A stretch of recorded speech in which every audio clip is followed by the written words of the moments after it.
আমি নিয়ে চলে এসেছি গোলাপ জামুন রেসিপি। কড়া গরম হয়ে গেলে 2 চামচ ঘি দিয়ে দিন।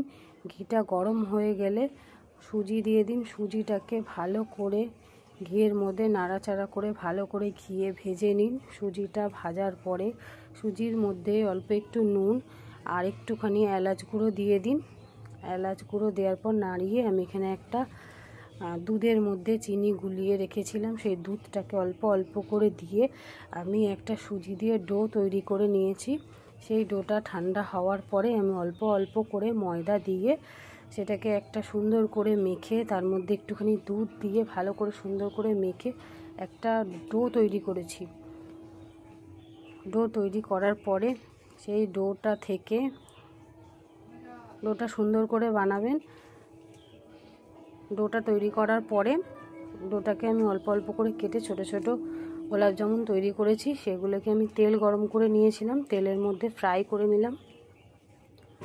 ভালো করে লাল লাল করে ফ্রাই করে নিতে হবে।